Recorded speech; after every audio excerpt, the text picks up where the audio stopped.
ஸ்தோத்திரம் ஆண்டவரே.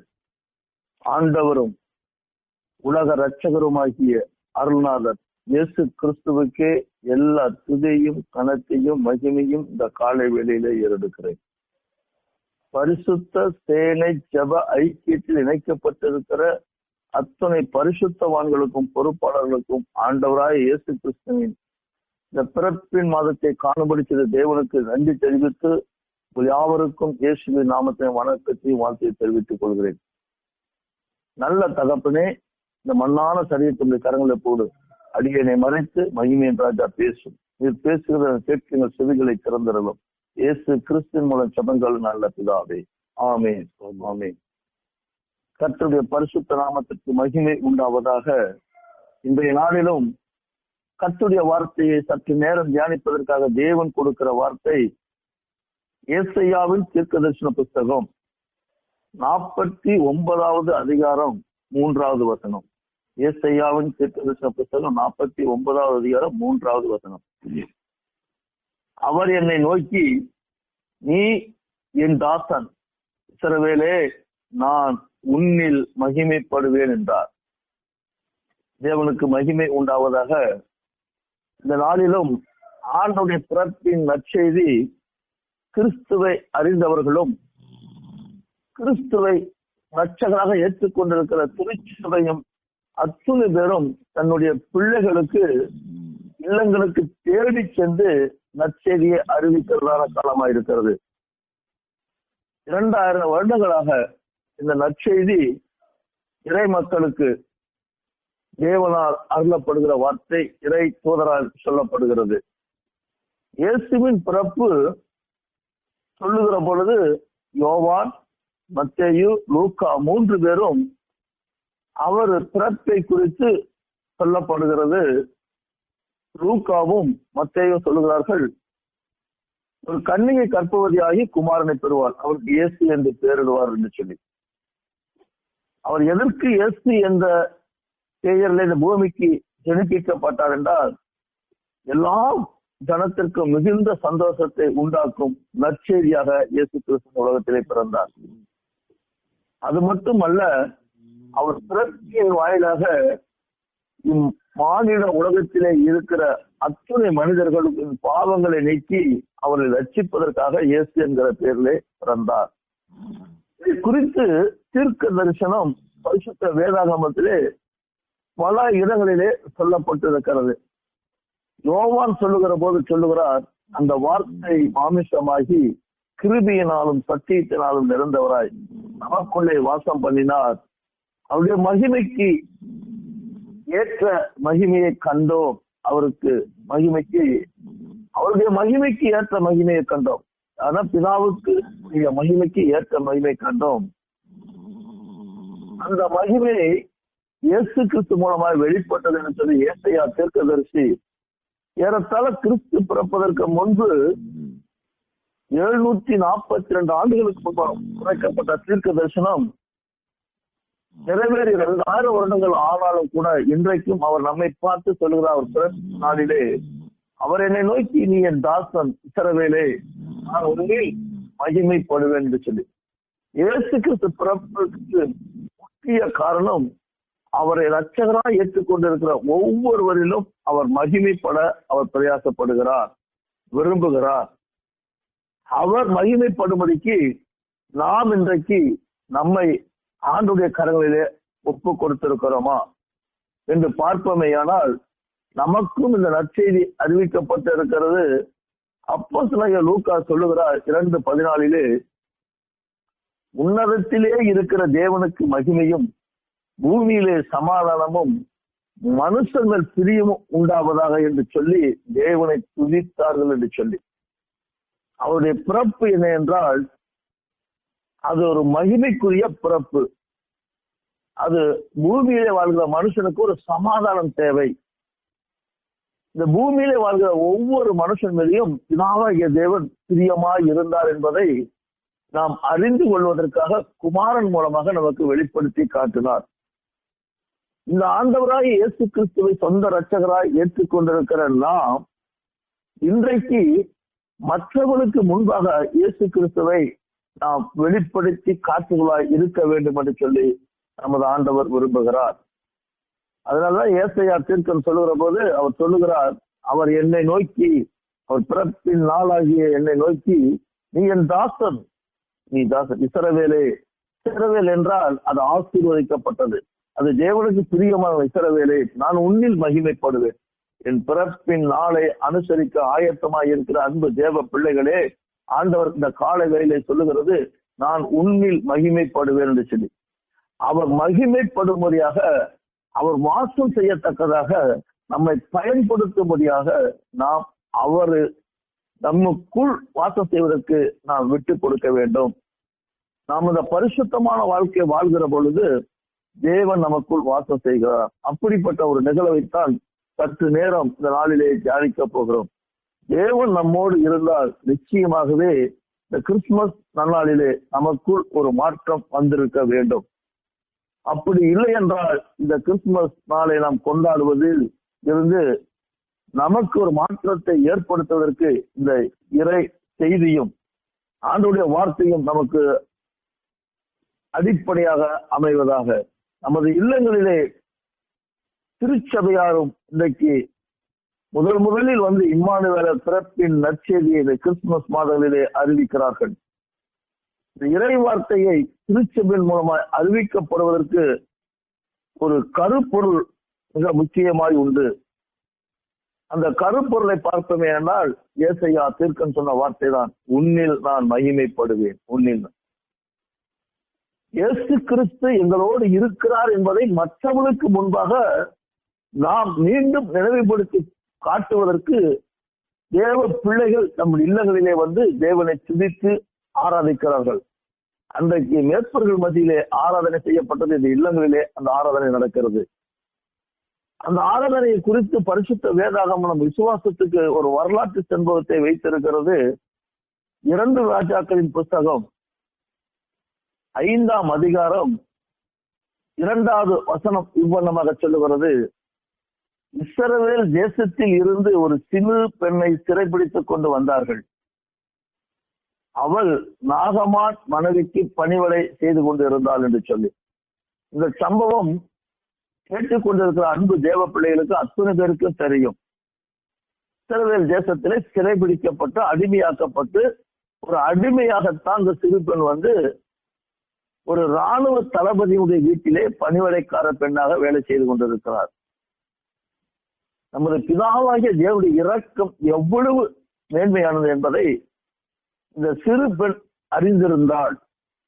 அது நிமித்தமாக நான் அடிமையாக்கப்பட்டிருக்கிறேன், இந்த வீட்டில் வேலை செய்கிற பணிவிடைக்கார பெண், வேலைக்காரி, அடிமை என்றும் அவள் சற்றும் தன் நிலையை அவள் நினைத்து கலங்காதபடிக்கு அவள் ஆராதிக்கிற தெய்வம் எப்படிப்பட்டவர் என்பதை அந்த நாகமானுக்கு அவருடைய மனைவிக்கும் அவள் வெளிப்படுத்தி காட்டுகிறாள். அந்த சம்பவம் சொல்லுகிறது, தன் எஜமான் இப்படி ஒரு குஷ்டரோகமான ஒரு நோயை கொண்டு இருக்கிறதை அவளால் தாங்கிக் கொள்ள முடியவில்லை. இந்த குஷ்டரோகம் என் தேவனுக்கு முன்பாக ஒன்றும் இல்லை என்று சொல்லி அந்த குழந்தை அறிந்திருக்கிறார். சிறு பெண் தன் எஜமானி அம்மாட்டே சொல்லுகிறார், நீங்க எத்தனையோ தேசங்களுக்கும் எத்தனையோ மருத்துவத்தையும் நாடி மருத்துவரையும் நாடி நீங்க சென்று பார்த்தீர்கள், இது சுகமாகவில்லை. ஆனாலும் என் முதலாளியினுடைய சூழ்நிலை என் மனதை உறுத்துகிறது, எனக்கு கவலையா இருக்கிறது. நான் இங்கு அடிமைதான், ஆனாலும் அவருக்கு இருக்கிற தொழுநோயை பார்க்கிற பொழுது என் மனம் வேதனைப்படுகிறது என்று சொல்லி அவள் நாகமானுடைய மனைவியிடத்திலே சொல்லுகிறார், என் ஆண்டவன், நாகமானாகிய என் ஆண்டவன் சமாரியாவில் இருக்கிற தீர்க்க தரிசனத்தில் போவாரே ஆனால் நலமாயிருக்கும், அவர் இவருடைய குஷ்டரோகத்தை நீக்கி விடுவார் என்றார். குஷ்டரோகம் என்றால் பழைய ஏற்பாட்டின் பிரகாரம், நியாயப்பிரமாணத்தின் பிரகாரம் மனிதர்களோடு மனிதர்களாக இரண்டர ஒன்றாக கலந்து வாழ முடியாது. அவர்கள் மனிதனால் விளக்கப்பட்டு புறக்கணிக்கப்பட்டு தனிமைப்படுத்தப்பட்டு ஊருக்கு வெளியே பாளையத்திலே அவர்கள் தனித்திருக்க வேண்டும். அப்படிப்பட்டதான சூழ்நிலை இந்த குஷ்டரோகி இன்றைக்கு இருக்கிறார். இந்த வியாதி என் தேவனுக்கு முன்பாக, தேவனுடைய பணிவிடைக்காரருக்கு முன்பாக அது ஒன்றும் இல்லை.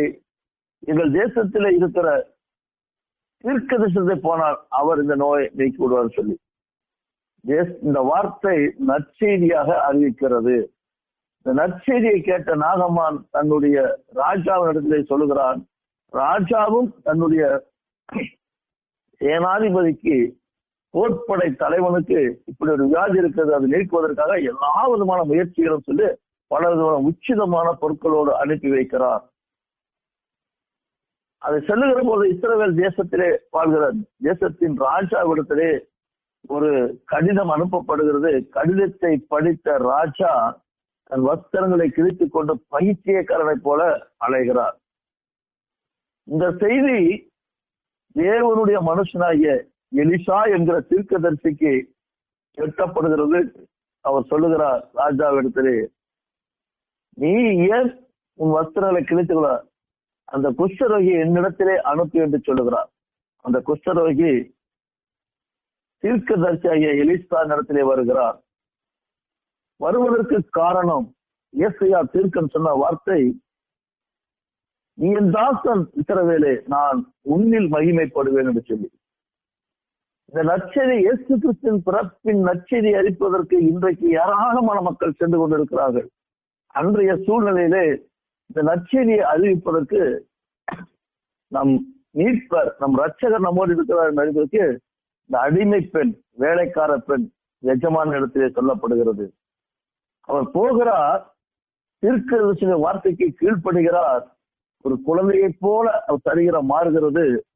அவர் சொல்லுகிறார், நமது ஆண்டவரை குறித்து அவர் சொல்லுகிற பொழுது தீர்க்கதரிசனத்திலே அவர் தன் கூட்டத்தோடு அவர் கொண்டாட பரிவர்த்தனை அவரோடு கூட்டம் ஒரு கூட்ட சனங்களோடு வருகிறார். வந்து சொல்லுகிறார், தேவனுடைய மனுஷனுக்கு முன்பாக நின்று அவர் சொல்லுகிற காரியம் என்னவென்றால், இஸ்ரவேலிலே இருக்கிற தேவனை தவிர பூமி எங்கும் வேறு தேவன் இல்லை என்பதை சொல்லி நான் இப்பொழுது அறிந்திருக்கிறேன். இயேசு கிறிஸ்துவின் பிறப்பு பூமி எங்கும் இருக்கிற ஜனங்களுக்குள்ளே இஸ்ரவேலின் தேவனை போல ஒரு தேவன் இல்லை என்பதை அறிந்திருக்கிறேன் என்று சொல்லுகிறார். இந்த சிறு பெண்ணுக்கு இருந்த அந்த வாஞ்சையும் நற்செய்தியும், அந்த சிறு பெண் தேவனை முன்னிறுத்தி இருந்த வாழ்க்கையிலே நாம் கற்றுக்கொள்ள வேண்டிய முக்கியமான பாடம், கிறிஸ்துமஸை நாம் அனுசரிக்கிறோம், ஆராதிக்கிறோம். அது நிமித்தமாக இன்றைக்கும் அநேக கைவிடப்பட்ட மக்களுக்கு நாம் பல வகையிலே உதவி செய்கிறோம். அது ஒரு குறிப்பிட்ட காலம் வரைக்கும் தான் இருக்கும். ஆனால் நிரந்தர ஒரு உதவி என்னென்றால் இந்த திருப்பெண் தன் தேவனை முன்னிறுத்தி சொன்ன வார்த்தை தான். நாகமான் பலவான், உயர் பதவியில இருந்தவன், சகல விதமான ஆசீர்வாதத்தை பெற்றிருந்தவன் தான். ஆனால் நோய் என்று வருகிற பொழுது அதிலிருந்து அவன் தப்பித்துக் கொள்வதற்கு ஒரு வழியும் இல்லை. இந்த காலை வேளையிலே துதி ஆராதனை அன்பு சகோதரர் பாடுகிறது, யெகோவா ரப்பா, சுகம் கொடுக்கிற தேவன் தான் பரலோகத்தை விட்டு விண்ணை விட்டு மண்ணுக்கு வந்திருக்கிறார். உன்னதத்திலே இருக்கிற தேவனுக்கு அது மகிமை. அந்த மகிமையை இன்றைக்கு தாம் உருவாக்கின மனுஷனிடத்திலிருந்து தேவன் எதிர்பார்க்கிறார். தன்னை போலவே தனது சாயலாகவும் தமது ரூபத்தின்படி மனுஷனை உருவாக்கி தன் ஜீவனை மனுஷனுக்குள் வைத்த ஆதாமை பார்த்து கேட்கிறார். ஆதியாகமம் 3:9 ஆதாமே நீ எங்கே இருக்கிறாய் என்று சொல்லி, நான் ஒளிந்து கொண்டே நிர்வாணி என்று சொல்லி. ஆனால் இந்த சிறு பெண்ணு எங்கே இருக்கிறார்? என் ஆண்டவரோடு இருக்கிறார். இந்த கிறிஸ்துமஸ் நாளை அனுசரிக்க ஆயத்தமாய் கொண்டிருக்கிற அன்பு தேவ பிள்ளைகளே, நாம் இப்ப எங்கே இருக்கிறோம்? தேவன் நம்மில் மகிமைப்படும்படிக்கு, தேவன் வாசம் செய்வதற்கு கர்த்தராகிய இயேசு கிறிஸ்துவின் ரத்தத்தினால் கழுவப்பட்டவளாய் நாம் இருக்கிறோமா? இல்ல ஆதாமை போல ஓடி ஒளிந்து கொண்டு மரணமான வாழ்க்கை வாழ்ந்து கொண்டிருக்கிறோமா? அந்த சிறு பெண்ணுக்குள் உள்ள வாஞ்சை இன்றைக்கு நமக்குள் தேவை. அன்றைக்கு சுகம் பெறுவதற்கு தேவனுடைய வல்லமையை தேடி ஓடினார்கள். அந்த தேவன் விண்ணின் அரசர் மண்ணுக்கு மானிட உருவிலே இன்றைக்கு கடந்து வந்திருக்கிறார். அவர் கடந்து வந்திருக்கிற தேவன் எவ்வளவு சுகம் கொடுக்கிறார் என்பதைத்தான் லூக்கா சுவிசேஷம் 17ஆம் அதிகாரத்திலே மிக தெளிவாக சொல்லப்பட்டிருக்கிறது. லூக்கா சுவிசேஷம் 17ஆம் அதிகாரத்திலே பார்க்கிற பொழுது இயேசு கிறிஸ்து ஒரு கிராமத்துக்குள் வருகிற 10 குஷ்டரோகிகள் ஓடோடி வருவார்கள். ஆண்டவரே, நாங்கள் சுகமாக வேண்டும் என்று கேட்கிற பொழுது அவர் விசுவாசத்தை கண்டு, போகலாம், உங்களை போய் உங்க குஷ்டரோகத்தை நீக்கும்படி இந்த பூமி இந்த உலகத்துக்குள் நீங்க சராசரி மனுஷனை போல எல்லாரோடு ஒன்றாக கலந்து வாழும்படிக்கு ஆசாரின் இடத்திலே உங்களை கொண்டு போய் காட்டுங்கள் என்று சொல்லுகிறார். சொல்லுகிற பொழுதே 10 பேரும் சுகமாக்கப்பட்டார்கள். அதிலே சமாரியன் ஒருவன் மட்டும் கதவுத்திற்கு நன்றி செலுத்த வந்தான். இன்றைக்கும் இந்த உலகத்திலே 800 கோடி ஜனங்கள் வாழ்கிற மக்கள் மத்தியிலே 360 கோடி ஜனங்கள் ஆண்டவருடைய பிள்ளைகளாக இருக்கிறோம். அந்த 360 கோடி ஜனங்களும் இந்த சிறு பெண்ணை போல ஆண்டவரை முன்வைத்து வாழ்ந்திருந்தால் இந்த உலகமே இந்த 800 கோடி ஜனங்களும் இன்னைக்கு ரட்சிக்கப்பட்டிருக்கும். நாகமான் சொன்னதை போல பூமி எங்கும் இருக்கிற அத்துணை தேவர்களிலும் ரட்சகராகிய இயேசு கிறிஸ்துவை போல ஒருவரும் இல்லை என்று சொல்லி அறிக்கை செய்யப்பட்டிருக்கும். இயேசு கிறிஸ்து வார்த்தையை கேட்டு கீழ்ப்படுத்த 10 பேர் சுகம் உண்டானது. சமாரியர் என்று சொன்னால் நமக்கு நன்றாக தெரியும், மனுஷனால் விளக்கப்பட்டு புறக்கணிக்கப்பட்டவர்கள். அவர்கள் யூதர்களோடு சம்பந்தம் கலக்காதவர்கள். ஏன் சொல்லப்போனா தண்ணி கூட அவங்க இருந்து அவங்க வாங்கி கொடுக்க முடியாது. விலக்கி வைக்கப்படும். விளக்கப்பட்ட மக்களுக்கு, ஒடுக்கப்பட்ட மக்களுக்கு, அடிமைத்தனத்துக்கு மக்களுக்கு விடுதலையை கொடுப்பதற்காகத்தான் நமது ஆண்டவராய் இயேசு கிறிஸ்து விண்ணி நரசர் மண்ணுக்கு மானிட உருவிலை கடந்து வந்தார். மண்ணுக்கு வந்தது நோக்கம், அவருடைய ஒரே ஒரு காரணம், அவர் தேவனுடைய மகிமை ஒவ்வொரு மனுஷனிலிருந்து வெளிப்பட வேண்டும் என்று சொல்லி. இரண்டாவது காரியம், சமாதானம் வேண்டும் என்று சொல்லி. உலகத்திலே வாழ்வதற்கு பல வகையிலே தன்னுடைய சுய புத்தியை சார்ந்து வாழ்ந்த 2 கல்வர்களை சிலுவையிலே பார்க்கிறோம். அவர்கள் செய்த செயலுக்கு மரணம் தான் நிச்சயிக்கப்பட்டிருக்கிறது. சற்று நேரத்திலே மறிக்கப் போகிறோம். இயேசு கிறிஸ்துவை சிலுவையிலே பார்க்கிறான். அந்த சமாதானம் அவனுக்குள் மனதுக்குள் வருகிறது. அந்த சமாதானத்தின் நிமித்தமாக ஆண்டவர் யார் என்பதை அறிந்து மற்ற கல்வனுக்கு அவன் எடுத்துரைக்கிறான்.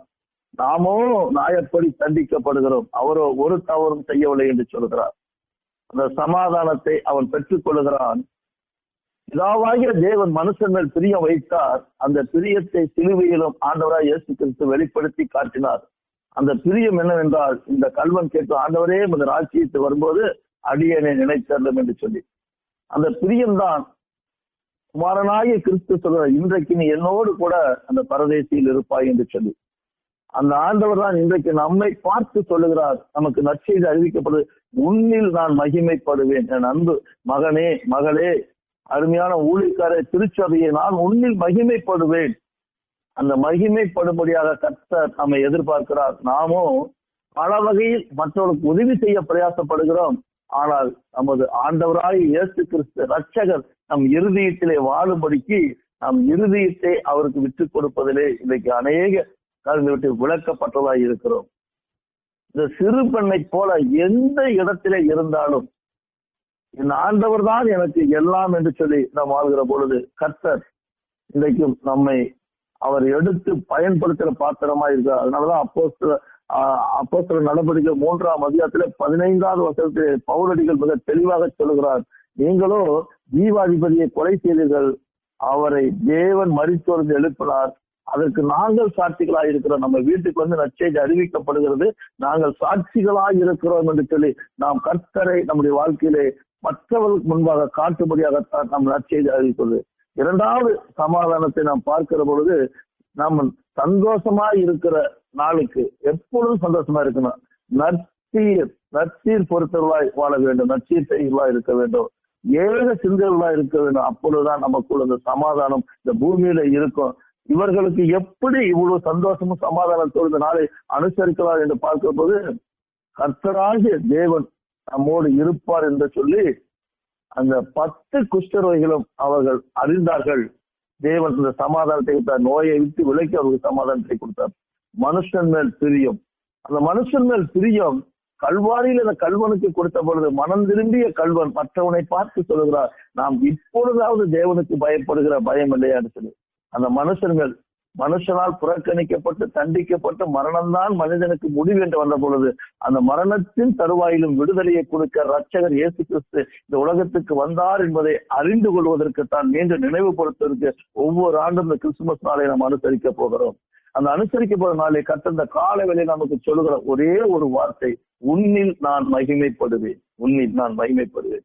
அவர் மகிமைப்படுகிற இந்த கிறிஸ்துமஸுக்கு நம்மை நாம் விட்டு கொடுப்போம்.